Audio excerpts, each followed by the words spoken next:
ঢাকা বিশ্ববিদ্যালয়ের ছাত্র শিক্ষক কেন্দ্রে গণত্রাণ কর্মসূচি চলছে।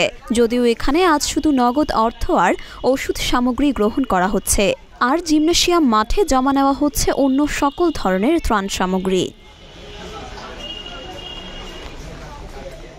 বিগত কয়েকদিনের মতো আজও হাজারো মানুষের ভিড় সেখানে।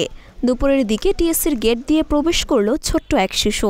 মাথায় পরা আছে পতাকার আদলে গোল ব্যান্ড, এক হাতে চকলেট, অন্য হাতে প্লাস্টিকের একটি ব্যাংক।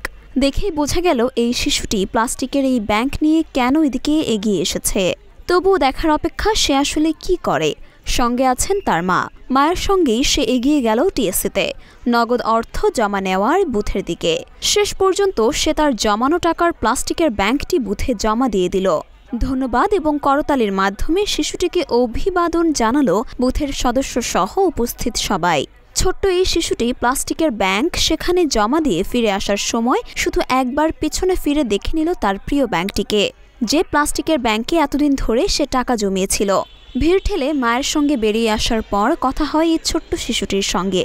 তখন প্রথম সে জানালো তার নাম আফরা, বয়স 2 বছরের একটু বেশি। মায়ের সঙ্গে সে কেরানীগঞ্জ থেকে টিএসসিতে এসেছে তার জমানো টাকার ব্যাংকটি জমা দিতে।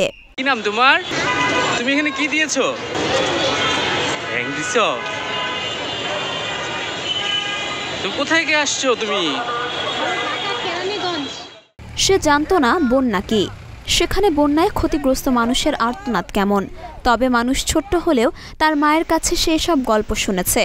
মায়ের ফেসবুক টাইমলাইনে দুর্দশাগ্রস্ত মানুষ, ছোট শিশুদের অসহায়ত্বের ছবি দেখেছে। তার মা তাকে গল্প শুনিয়েছে। সবাই যে যার মতো করে এসব মানুষের জন্য টাকা ত্রাণ পাঠাচ্ছে, তার মাও সেখানে টাকা দেবে। এতেই ছোট্ট 2 বছরের শিশু আফরাও তার মাকে জানিয়ে দিয়েছে সে তার প্লাস্টিকের ব্যাংকে জমানো টাকা দিয়ে দেবে বর্ণাঢ্য মানুষদের জন্য।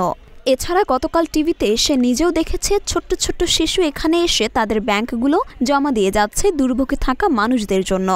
যেই চিন্তা সেই কাজ। আজ কেরানীগঞ্জ থেকে এসে এখানে আফরা তার প্লাস্টিকের ব্যাংক জমা দিয়ে গেল।